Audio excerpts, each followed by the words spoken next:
জয় রাধা মাধব।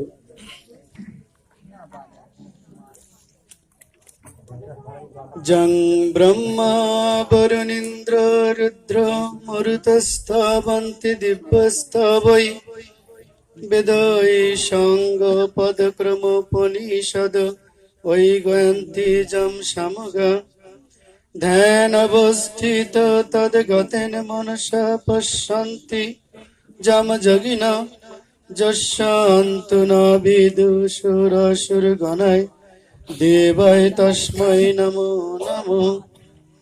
গুরু ব্রহ্মা গুরু বিষ্ণু গুরুদেব মহেশ্বর গুরুরেব পরম ব্রহ্ম তস্मै শ্রী গুরবে নমঃ। বৃন্দাবৈ তুলসী দেবৈ প্রিয় বৈ কেশবাস কৃষ্ণ ভক্তি প্রদে দেবী সত্যবত্তায় নমো নমো।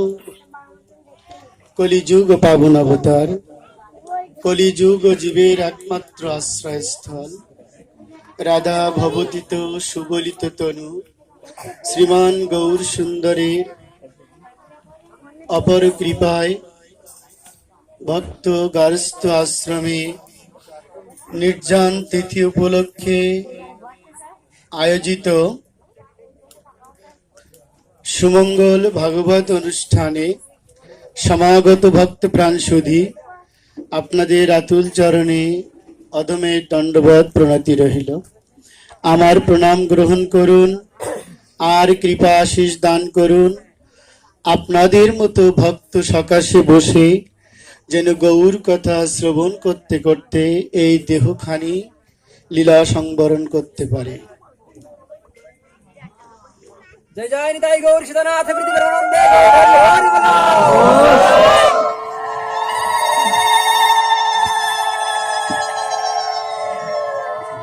সুধী ভগত মণ্ডলী, আজকে মাঙ্গলিক তিথি এবং সাথে সাথে নির্জন তিথি দুয়ে মিলেমিশে একাকার হয়ে গেছে। তাই এই মাঙ্গলিক অনুষ্ঠানে আমি একটি শ্লোক বলি আর সেই শ্লোকের উপরেই ব্যাখ্যা যৎকিঞ্চিৎ ভাগবত কথা আমরা রসাস্বাদন করব।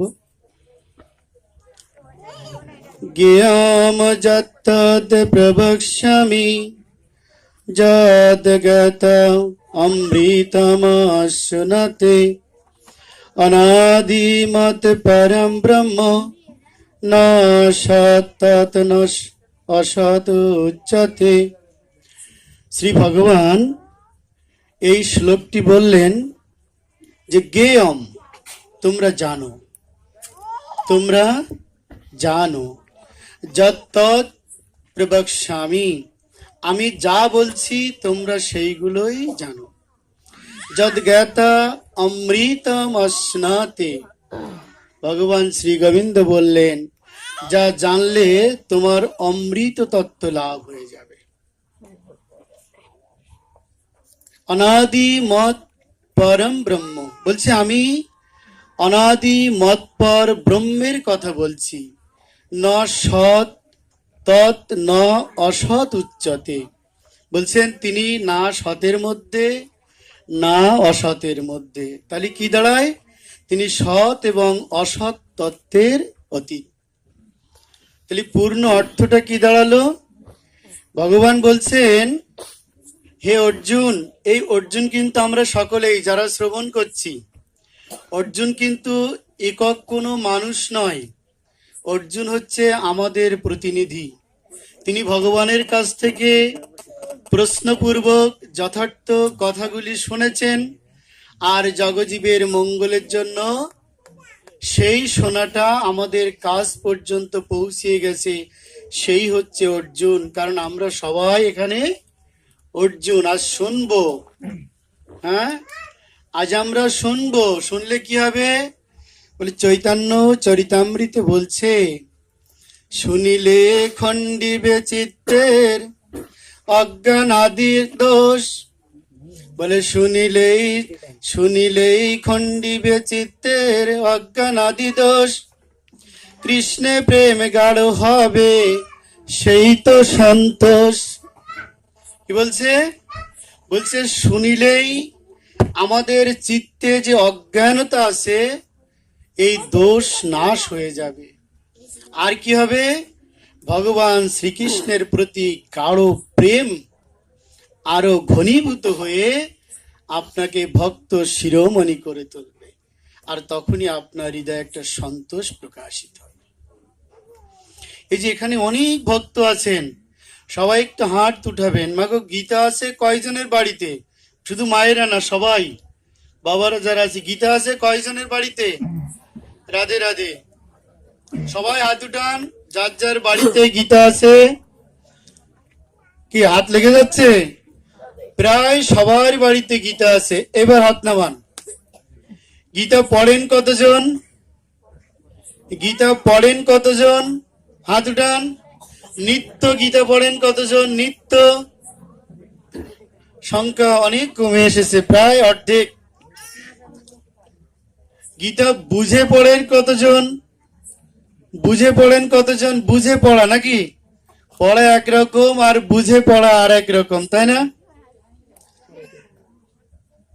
গীতা পড়বেন। এই যে এত ভক্ত এখানে আছেন, সবার বাড়িতে গীতা আছে, ওইটা বাহির করবেন, ওর বাঁধনটা খুলবেন, খুলে গীতাটা নিত্য একটি করে শ্লোক হলেও পড়বেন, কৃপা হয়ে যাবে।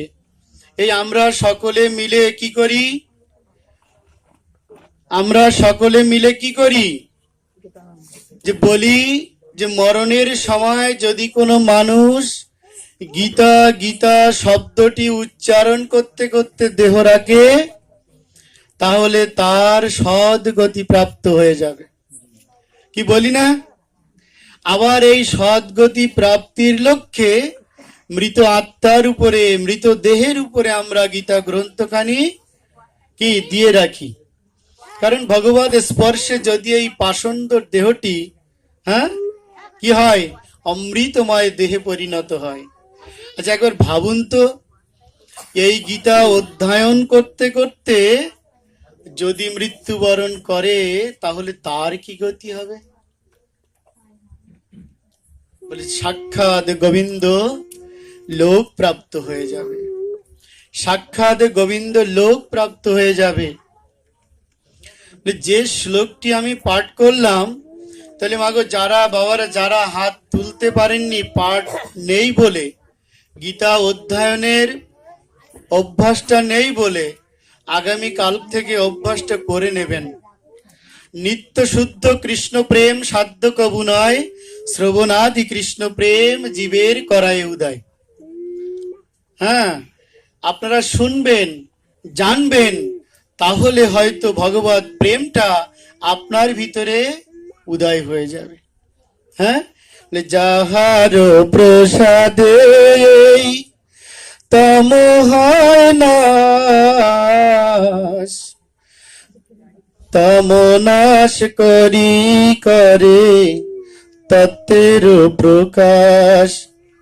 চৈতন্য চরিতামৃত বলছে, গোবিন্দ কৃপায় আপনার দেহের ভিতরে যে অজ্ঞানতামূলক যেটি কাজ করছে, যে তম অন্ধকার কাজ করছে, ভগবান বলছে ভগবত প্রসাদে, ভগবত কৃপায় ওই তমটা নাশ হয়ে যাবে। আর তম নাশ হলে কি হবে? তম নাশ হলে আপনার চিত্ত থেকে, আপনার মন থেকে গোবিন্দ প্রেমরস উদ্ভাসিত হবে, আর সেটাই প্রকাশিত হবে। যাই হোক, এই গীতা পাঠ করবেন, আপনার সন্তানকেও পাঠ করতে বলবেন। কারণ সমস্ত গ্রন্থ কোনো না কোনো মাধ্যম দিয়ে এসেছে, কিন্তু স্বয়ং ভগবান জগজীবের কৃপার জন্য, জগজীবের কল্যাণের জন্য, আমাদের মতো কলিহত জীবের উদ্ধার করবার জন্য ভগবান এই গীতা গ্রন্থখানি নিজে মুখে কীর্তন করেছেন কুরুক্ষেত্রের পবিত্র সমরাঙ্গনে দাঁড়িয়ে। সবাইকে পাঠ করবার জন্য উদ্বুদ্ধ করবেন, নিজেও করবেন। রাধে রাধে। যে শ্লোকটি বললাম, সেই শ্লোকটি গোবিন্দ পরম ব্রহ্মের স্বরূপ প্রকাশ করবার জন্য এই শ্লোকটি বলেছেন পবিত্র গীতার 13তম অধ্যায়ে 12 নম্বর শ্লোকে। কি বলছেন?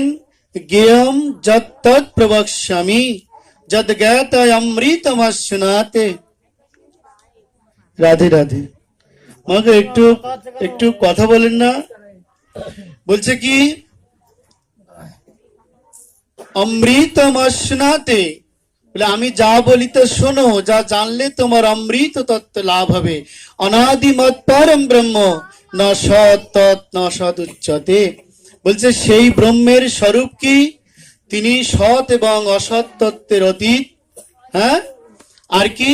তিনি অনাদিমৎ পর ব্রহ্ম, অর্থাৎ ব্রহ্ম ভগবান স্বয়ং নিজের নামটাকে ব্রহ্ম তত্ত্ব দিয়ে আলোচনা করছেন, তাই কথাটি সেই বলে গণ্য করা হয়েছে। সেই পরম ব্রহ্মের মত পর ব্রহ্মের স্বরূপ তত্ত্ব আমি বলছি, হে অর্জুন তুমি জানো। তাহলে ব্রহ্মের স্বরূপ কি?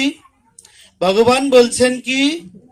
সর্বত পানিপাদম তৎসর্বতক্ষি শিরমুখম সর্বত শ্রুতিমত লোকে সর্বম আবৃত তিষ্ঠতি। ব্রহ্মের স্বরূপ, একটু আলোচনাটা কঠিন হচ্ছে, মনোযোগ দিন। গীতার কথা তো এই শুনলেও আপনার কাজে লেগে যাবে। গীতার কথাটা শ্রবণম মঙ্গলম, নববিধা ভক্তির একটি তত্ত্ব। বলছে যদি আপনি এই শ্লোকগুলো শুনে মনে রাখতে পারেন, আপনার হিত কল্যাণ হয়ে যাবে। ভগবান কি বলছেন? সর্বত পানিপাদম, আমার পানি মানে হাত, পয়াকার দন্তান্নরেশি আর পয়াকার দন্তান্নয় দীর্ঘি, দুটো অর্থ। একটা পানি মানে জল, যেটা সংস্কৃত বা হিন্দি ভাষা, আর একটা পানি মানে হাত। বলছে সর্বত পানিপাদম, আমার পা এবং হাত এই বিশ্বব্যাপী। কোথায় নেই ভগবান? তালি সর্বং খলিদম ব্রহ্ম। বেদ কি বলছে? বলছে সর্বম খলিদম ব্রহ্ম, বলছে আমি স্বয়ং ব্রহ্ম এই বিশ্বব্যাপী অবস্থান করি। যে কথাটি ভগবান শ্রীকৃষ্ণ গীতায় বললেন কি? সর্বত পানিপাদম তৎসর্বত অক্ষি শিরমুখম। শির মানে ঘাড়, মুখ মানে মুখ, অক্ষি মানে চোখ।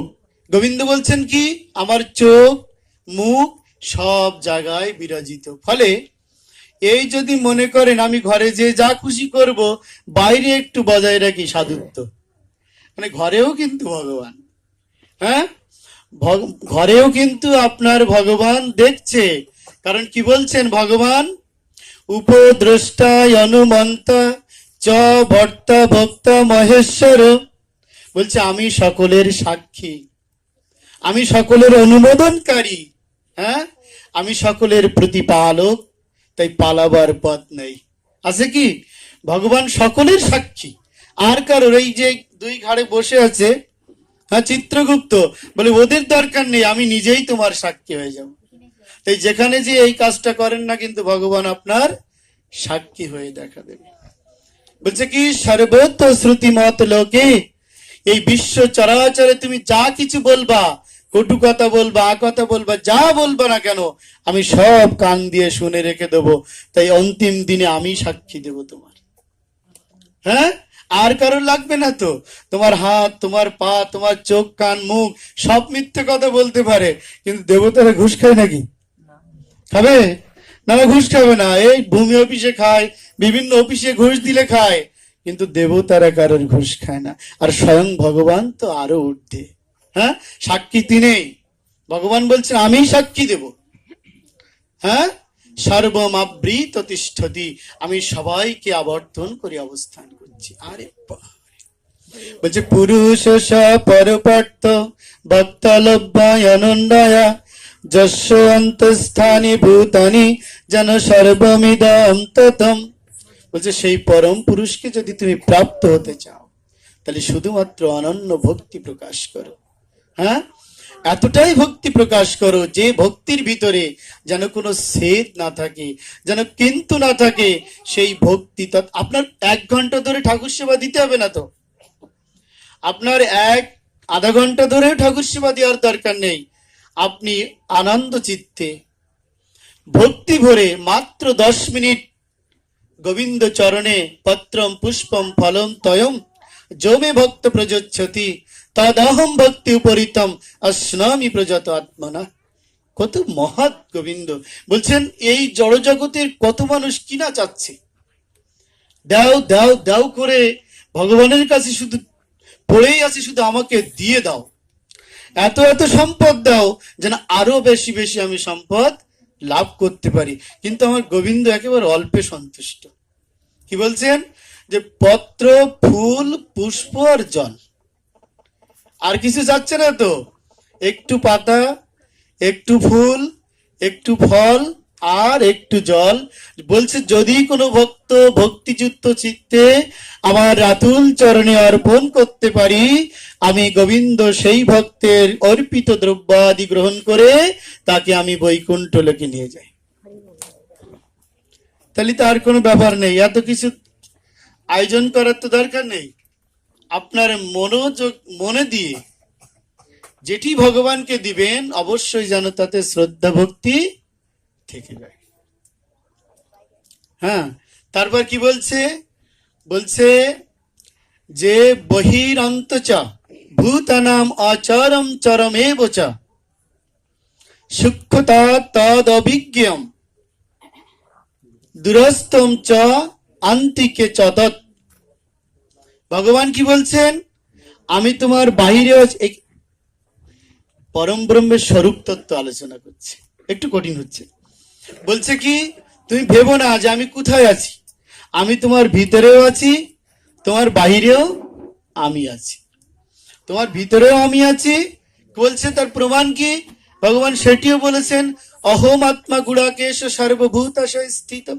বলছেন কি, আমি আত্মা রূপে সমস্ত জীবের হৃদয় দেশে বাস করি। তাহলে আমার ভিতরেও আছে, বলছে আমি বাহিরেও আছি। হ্যাঁ, কিন্তু আমি এত সূক্ষ্ম, অনিয়াংসম। কি বলছেন ভগবান? অনিয়াংসম। আমাদের কৃষ্ণপদ বাবু সায়েন্সের লোক, ভালোই বুঝবে। আমরা কণাদকে বলি অনুপরমাণু আবিষ্কারের মহান ঋষি, কিন্তু কণাদেরও আগে ভগবান শ্রীকৃষ্ণ বলেছেন যে অনিয়াংসম, অর্থাৎ কি আমি অণু, অর্থাৎ অণু থেকেও সূক্ষ্ম হতে পারি। অণু থেকে সূক্ষ্ম কি? পরমাণু। এই পরমাণুর চাইতেও সূক্ষ্ম বস্তু কিন্তু ভগবান শ্রীকৃষ্ণ হতে পারে। বলছে সূক্ষ্মতা তদ অভিজ্ঞম, আমি এত সূক্ষ্ম রূপে অবস্থান করি, জীব সেটা জানতে পারে না। তাই জীব মনে করে আমার ভগবান বুঝি অনেক দূরে অবস্থান করে, কিন্তু হাইরে আমি জীবের অত্যন্ত নিকটে অবস্থান করি। বলি কিরকম নিকটে অবস্থান করে? ছোট্ট একটি উদাহরণ দিই। ভগবান শ্রী গোবিন্দ জীবের কেমন নিকটে অবস্থান করে, ছোট্ট একটি, দাদা কত মিনিট সময়? আচ্ছা বলবো। রাধে রাধে। এই যে ভগবান কত ভক্তের নিকটে থাকে সেইটি জানানোর জন্য একটি ছোট্ট কাহিনী বলি। বলে ব্রজলীলায় যখন ভগবান শ্রী গোবিন্দের আবির্ভাব হয়েছে, ব্রজলীলায় শ্রী গোবিন্দ কি করেছেন? ভগবানের জন্ম মৃত্যু আছে নাকি? ভগবানের কিন্তু জন্ম মৃত্যু নেই। তাহলে দেবকীর গর্ভ দিয়ে এসেছে? আরে না না, স্বয়ং ভগবান দেবকীর গর্ভে আবির্ভূত হয়েছিলেন। হ্যাঁ, প্রকৃতিম শাম অধিষ্ঠায় সম্ভবামি আত্মমায়া। গোবিন্দ বলছেন আমার স্বীয় প্রকৃতিকে অবলম্বন করে আমি পৃথিবীতে নিজেই নিজেকে সৃষ্টি করি। আমাকে সৃষ্টিকর্তাও, আমার সৃষ্টিকর্তাও নেই, আর আমার সৃষ্টি করবার ক্ষমতাও কারণ নেই। ঠিক আছে? এই ব্রজলীলায় ভগবান শ্রী গোবিন্দের আবির্ভাব হয়েছে না? শ্রী গোবিন্দ এসেছেন ব্রজে। হ্যাঁ, এই ভগবান শ্রী গোবিন্দ আসার পরে মা যশোদা কি করেছেন? গোবিন্দকে নিয়ে স্নান ঘাটে গিয়েছেন স্নান করবার উদ্দেশ্যে। তো বসিয়ে রেখেছেন গোবিন্দকে। হ্যাঁ, গোবিন্দকে বসিয়ে রেখেছেন। তো ধরিত্রী মাতা শ্রী গোবিন্দকে বলছে, ভগবান তুমি আজ প্রথম আমার বক্ষে তোমার শ্রীপদ যুগল অর্পণ করলে, তুমি আমাকে কৃপা আশিস দান করবে না? তুমি আমার ভূমিকে সুজলা সুফলা করে দেবে না? তোমার অহেতুকি কৃপা বর্ষিত করবে না? গোবিন্দ ধরিত্রী মাতার কথা শ্রবণ করে কি করছে? হে ধরিত্রী মাতা, তুমি সর্বসহনশীলা। তুমি জানো না এই পৃথিবীকে ফুলে ফলে পত্র পুষ্পে সুসজ্জিত করে তোমার গর্ভ উদক করে বাঁচিয়ে রেখেছো এই জগৎকে। তাই আমি তোমাকে কৃপা করব। হ্যাঁ, ধরিত্রী মাতার কৃপা করবার উদ্দেশ্যে কি করলেন? ওই মাটি তুলে তুলে খাচ্ছেন, ওই মাটি তুলে তুলে খাচ্ছেন। আর ধরিত্রী মাতা দূর থেকে ভগবানের ওই চরণে স্পর্শ করে দাঁড়িয়ে আছে, ভাবছে। আর হাত দুখানে স্পর্শ, বালক স্বরূপ তো ভগবান শ্রীকৃষ্ণের রূপটা কিন্তু এখানে ছোট্ট শিশু স্বরূপ। এই যে সূক্ষ্মতা, ছোট হয়েছেন। ভগবান ছোট হতে পারে, বড় হতে পারে, এই শক্তিটা তার আছে, আর কারণ নেই তো। তিনি ছোট হতে পারেন, বড় হতে পারেন। বালক রূপে ব্রজধামে লীলা করছেন, ধরিত্রী মাতাকে তার স্পর্শ দিচ্ছেন, ভক্তকে কৃপা করছেন। হ্যাঁ, এই কৃপার পেয়ে ধরিত্রী মাতা কি করলেন? করজোরে প্রার্থনা করলেন, ভগবান আমি যতটুকু ঐশ্বর্যশালী ছিলাম, আজ তোমার কৃপা পরবশ পেয়ে, তোমার স্পর্শ পেয়ে আমি আরো আরো ঐশ্বর্যশালী হয়ে উঠলাম। তোমার কৃপায় আমার ধরিত্রীর বুকে যারা অবতীর্ণ করবে, যারা জন্ম নেবে, তারা কেউ কখনো অভুক্ত থাকবে না। এটি ভগবত কৃপায় সুসম্পন্ন হলো। বলছে কি, এরকম ভগবত কৃপা আর কে লাভ করলো? এই ব্রজধামে একজন বৃদ্ধ মাতাজি কি করছে? ভগবানের নামকরণ অনুষ্ঠান হচ্ছে। তো ভগবানের কি হচ্ছে? নামকরণ অনুষ্ঠান হচ্ছে। তো নামকরণ অনুষ্ঠানে সেই বৃদ্ধ মাতাজি অন্ধ, বৃদ্ধ মাতাজি অন্ধ, কিন্তু গোকুলে গোবিন্দের মহিমা চারিদিকে প্রকাশিত হয়েছে। সবাই জেনে গেছে যে নন্দালয়ে এক অপার্থিব অলৌকিক বালকের জন্ম হয়েছে। এই ছোট্ট বয়সে তিনি বহু বহু অসুরকে সদ্গতি প্রাপ্ত করিয়েছেন। পুতুনার মতো রাক্ষসীকে, অগাসুরকে, বগাসুরকে পর্যন্ত সদ্গতি প্রাপ্ত করিয়েছে।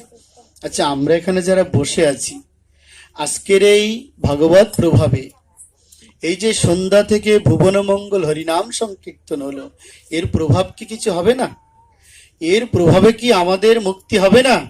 অবশ্যই এর প্রভাবে মুক্তি হয়ে যাবে।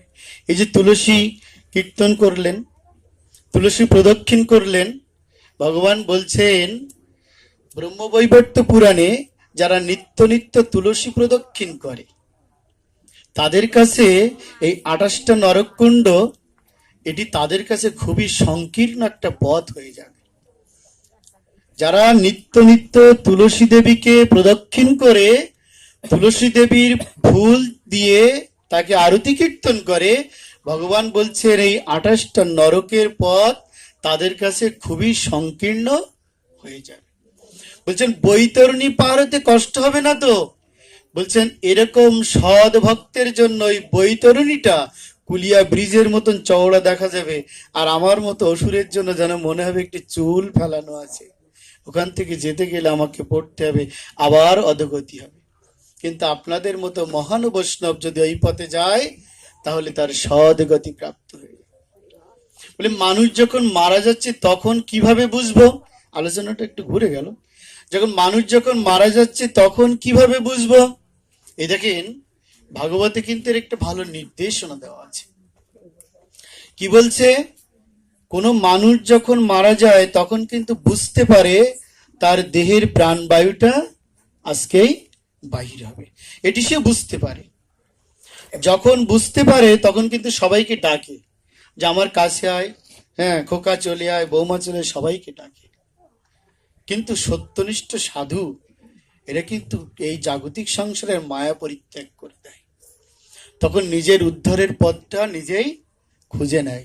ভগবান বলছেন কি, উদ্ধারেত আত্মান আত্মানাম না আত্মানাম অবসাদয়ে। হে জীব, তোমরা আর অধপতিত হয়ে না, তোমরা আর অধপতিত হয়ে না, নিজেই নিজের উদ্ধারের পথ সুগম করো। তাই কে কাকে উদ্ধার করবে এই চিন্তা নিয়ে বসে থাকবেন না। নিজের উদ্ধারের পথটা নিজেকেই তৈরি করুন, নিজেই বাহির করুন যে আমি কিভাবে উদ্ধার হব। সংক্ষেপে বলি, এই কথাগুলো বলতে হবে আজকে যেহেতু নির্জন তিথি।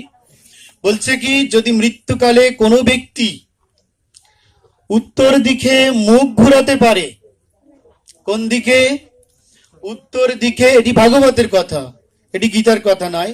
যদি কোনো মানুষ মৃত্যুকালে উত্তর দিকে মুখ ঘুরাতে পারে আর দেহের প্রাণবায়ুটা যদি ঊর্ধ্বগামী হয়ে বাহির হতে পারে, তাহলে ওই মৃতদেহের আত্মাটি সদ্গতি প্রাপ্ত হবে। মানে আমাদের দেহে কয়টা ছিদ্র আছে? 9টা ছিদ্র।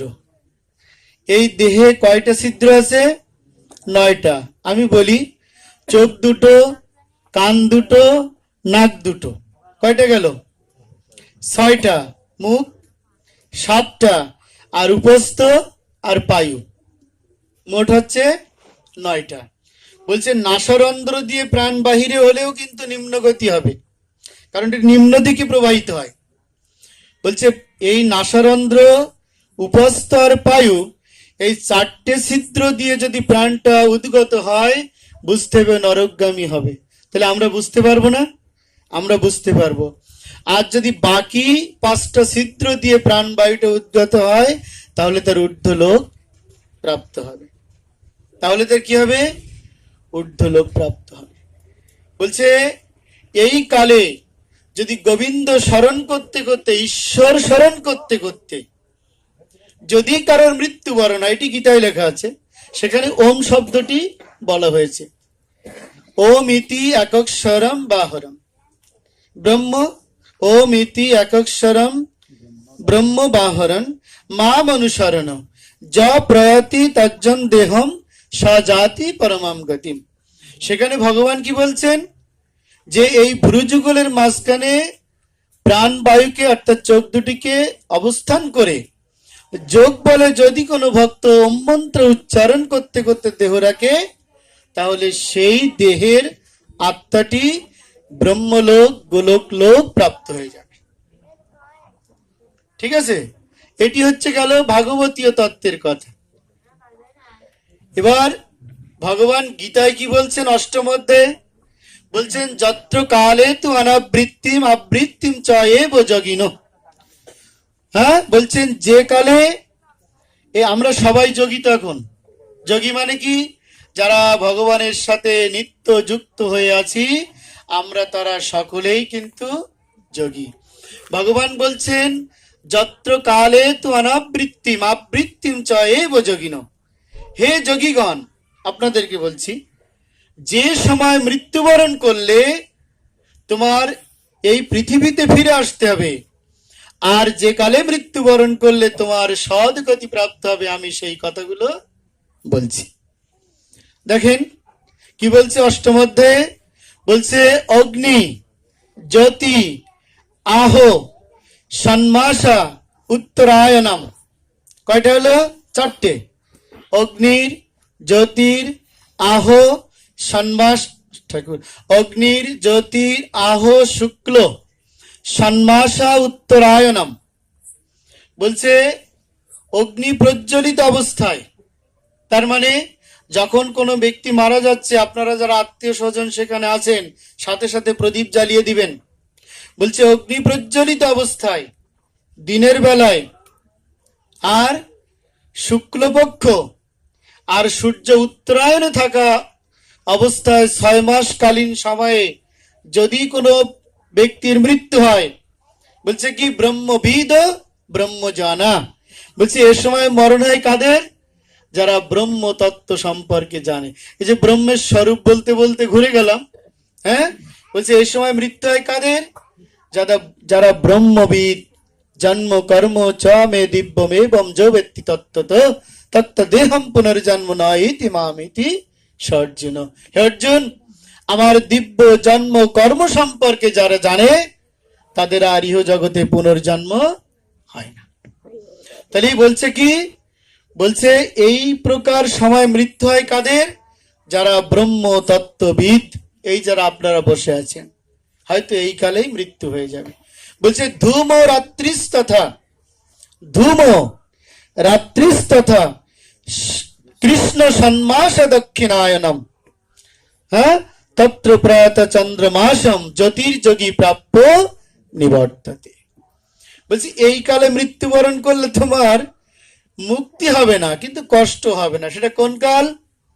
বলছে ধূমময় অবস্থায়, অর্থাৎ দিনের বেলা কিন্তু অন্ধকার ভাবাচ্ছন্ন। রাত্রিকাল ধূম রাত্রিস্তথা কৃষ্ণপক্ষ, এখন কৃষ্ণপক্ষ তো নাকি, কৃষ্ণপক্ষ আর সূর্য দক্ষিণায়নে ষণ্মাসা থাকা অবস্থায়, 6 মাস কালীন থাকা অবস্থায় যদি আমাদের মৃত্যু হয় তাহলে কি হবে? আমরা চন্দ্রলোকে যাব। ঠিক আছে, সেখানে চন্দ্রলোকে গিয়ে কি হবে? তে তম ভুক্তা স্বর্গলোকম বিশালম ক্ষীণে পুণ্য মর্তলোকম বিশন্তি। সেখানে কি হবে? আমরা বিশাল স্বর্গসুখ ভোগ করব। কিন্তু স্বর্গসুখ ভোগ করলে কি হবে? আবার আমাকে এই জন্ম মৃত্যুময় দুঃখ আলয়ে আবার ফিরে আসতে হবে। তাহলে এখানে মুক্তি হলো না, কিন্তু প্রথম যে 4টি নিয়ম বললাম এখানে কিন্তু মুক্তি হলো। বললে ভগবান কি বললেন? শুক্ল কৃষ্ণ গতি হিয়েতে জগত শাশ্বতে মতে, এক অয়া জাতি অনাবৃত্তিম অন্যয়া আবর্ততে পুনঃ। বলছে শুক্লপক্ষ আর কৃষ্ণপক্ষ এই দুটি হচ্ছে জগতের শাশ্বত মত।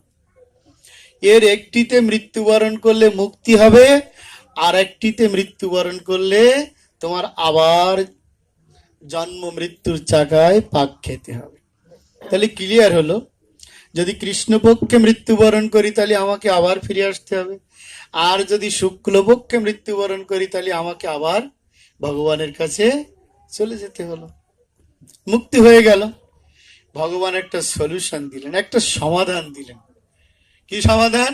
বলেন ন এতে স্মৃতি পার্থ জানন যোগী মহতি কচ্চন। হ্যাঁ, বলে তস্মাদ সর্বেষু কালেষু যোগ যুক্ত ভব অর্জুন।